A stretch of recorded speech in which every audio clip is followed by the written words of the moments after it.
شعبان المعظم کے بارے میں کویسچن ہوا تھا کہ جو ہم 15ویں شب میں عبادت کرتے ہیں، جاگتے ہیں، لوگ مساجد کے اندر آتے ہیں، اس کی شرعی حیثیت کیا ہے اور کیا یہ کوئی احادیث سے ثابت ہے اس کی فضیلت وغیرہ؟ دیکھیں، بالکل نبی کریم صلی اللہ علیہ وسلم نے اس رات میں قیام کا ارشاد فرمایا اور اس کی برکات کو بھی ظاہر کیا ہے۔ یہ دو حدیثیں میں آپ کی خدمت میں ذکر کرتا ہوں۔ پہلی ترمذی کی ہے، ترمذی ہے 739 حدیث پاک، اور ابن ماجہ میں 1399 نمبر حدیث پاک ہے۔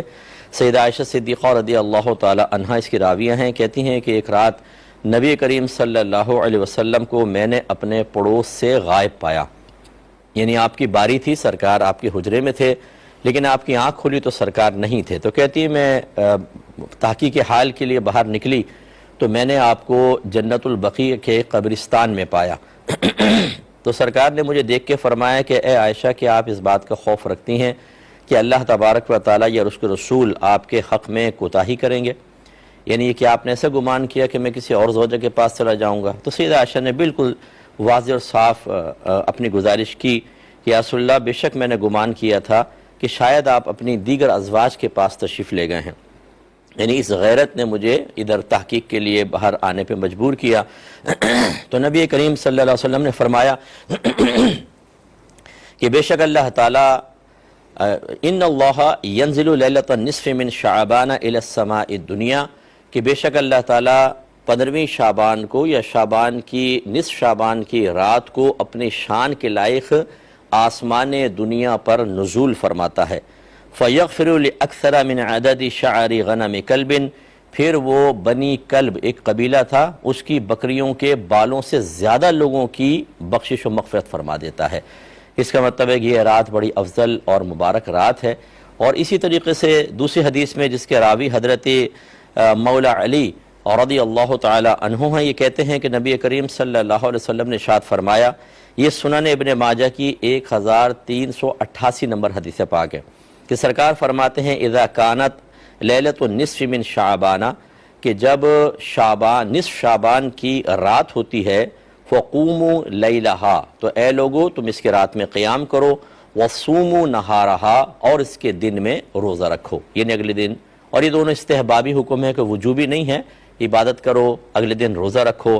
فَإِنَّ اللَّهَ يَنزِلُ فِيهَا لِغُرُوبِ الشَّمْسِ إِلَى سَمَاءِ الدُّنْيَا، کیونکہ اللہ تعالیٰ غروب شمس کے بعد اس رات میں آسمان دنیا پر اپنی شان کے لائق نزول فرماتا ہے۔ فَيَقُولُ، پھر اللہ تعالیٰ فرماتا ہے کہ أَلَا مِن مُسْتَغْفِرٍ لِي، کیا کوئی مجھ سے مغفرت طلب کرنے والا ہے؟ فَأَغْفِرَ لَهُ، تو میں اس کی بخشش فرما دوں۔ أَلَا مُسْتَرْزِقٌ، ہے کوئی رزق طلب کرنے والا؟ فَأَرْزُقَهُ، تو میں اس کو رزق عطا فرماؤں۔ الا مبتلن، کیا کوئی آزمائش میں مبتلا شخص ہے؟ فَأُعَافِيَهُ، تو میں اس کی بخشش فرما دوں۔ سرکار فرماتے ہیں کہ اللہ تعالیٰ ایسے ہی کہتا رہتا ہے حتی یطلع الفجر، یہاں تک کہ فجر طلوع ہو جاتی ہے۔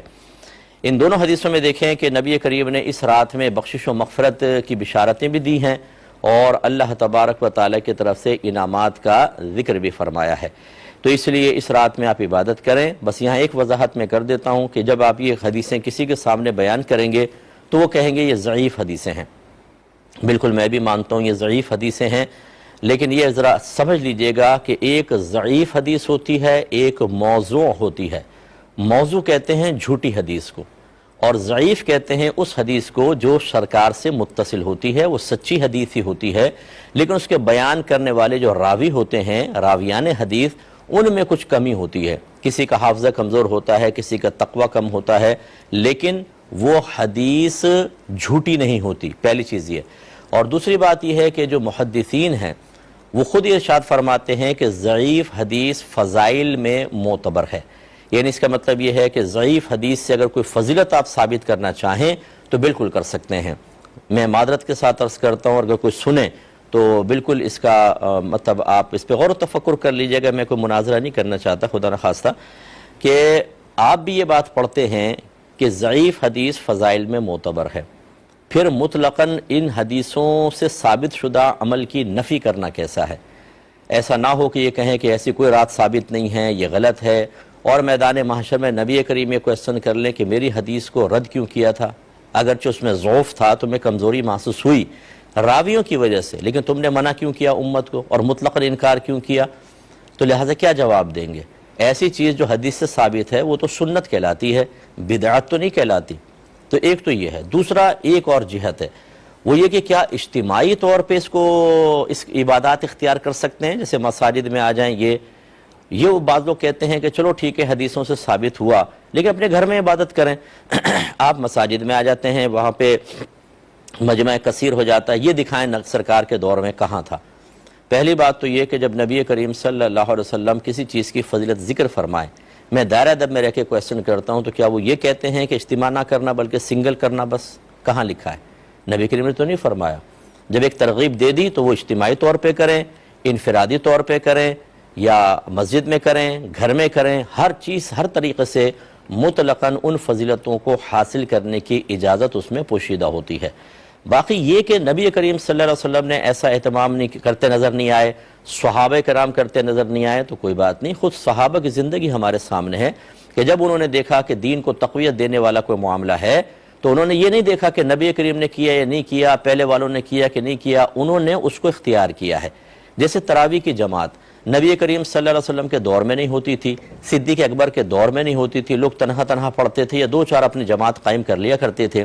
جب دور فاروقی آیا تو حضرت عمر فاروق رضی اللہ تعالی عنہ مسجد میں آیا اور آپ نے متفرق طور پہ لوگوں کو تراویح کی نماز ادا کرتے ہوئے پایا، تو آپ نے فرمایا میں چاہتا ہوں ان کو ایک امام کے پیچھے جمع کر دوں، اور پھر انہوں نے ایک امام مقرر کیا، جماعت قائم ہوئی۔ آپ تھوڑا سا لیٹ پہنچے تھے، آپ نے جب جماعت قائم ہوتی دیکھی تو آپ نے یہ تاریخی جملہ ارشاد فرمایا، نعمت البدعۃ ہذہ، یہ کیا ہی اچھی بدعت ہے۔ یعنی ہم نے بہت اچھا طریقہ جاری کر دیا کہ لوگ اجتماعی طور پر اب اس عبادت کو ادا کر رہے ہیں۔ انفرادیت میں بھی برکت ہے، لیکن اجتماعیت کی برکت کسی پر مخفی نہیں ہے۔ تو یہ تو صحابہ کرام کا طریقہ ہے۔ اگر لوگ متفرق طور پہ کریں، سستی آئے گی، تھوڑا کریں گے، سو جائیں گے یا کریں گے نہیں۔ اگر ایک اجتماعی عبادت کا اہتمام کر لیا جاتا ہے صحابہ کرام کی سنت سمجھتے ہوئے اور دیگر ہمارے اکابرین کی تعلیمات کے تقاضے کے مطابق، اور لوگ بستر چھوڑ کر، روڈیں چھوڑ کر، آوارہ گردیاں چھوڑ کر، ہمارے بچے سوشل میڈیا پر گندی چیزیں دیکھنے کو چھوڑ کر، آوارہ گرد دوستوں کی صحبت چھوڑ کر، فضول کھیل کود چھوڑ کر اللہ تعالیٰ کی بارگاہ میں حاضر ہو کر عبادت ادا کریں، گناہ سے بچیں، درجات کی بلندی کا سامان کریں، گناہوں کے کفارے کا سامان کریں، نیکیوں میں اضافے کا سامان کریں، تو اس میں کون سی شرعی قباحت ہے؟ مجھے یہ بتائیے۔ اس لیے میں تمام بہن بھائیوں سے گزارش کرتا ہوں، کسی سے آپ کو جھگڑا نہیں کرنا، کسی سے بحث نہیں کرنی۔ کوئی نہیں کرنا چاہتا، کوئی بات نہیں، آپ کیجئے، ٹھیک ہے؟ کسی کو منوانا ہمارا کام نہیں ہوتا، ہمارا کام ہوتا ہے سمجھانا اور بتانا، یا ہم خود برکات کو حاصل کریں۔ اس رات میں ہو سکے، یہ رات شروع ہوتی ہے غروب آفتاب کے بعد شروع ہو جاتی ہے اور طلوع فجر تک رہتی ہے، جتنا موقع ملے، جب موقع ملے آپ عبادت اختیار کریں۔ یہ قیام کوئی فرض یا واجب نہیں ہے، لیکن کریں گے تو انشاءاللہ برکات حاصل ہوں گی۔ چاہیں تو پھر اگلے دن کا روزہ بھی رکھ لیں، یہ بھی باعث برکت ہے۔ نہیں رکھیں گے تب بھی آپ گناہگار نہیں ہوں گے، لیکن کریں گے تو انشاءاللہ برکات پائیں گے۔ جیسے نبی کریم صلی اللہ علیہ وسلم نے واضح بشارت عطا فرمائی کہ اس رات میں اللہ تعالیٰ بنی کلب کی بکریوں کے بالوں سے زیادہ لوگوں کو جہنم کی آگ سے نجات عطا فرماتا ہے۔ اللہ تعالیٰ سمجھنے کی توفیق عطا فرمائے۔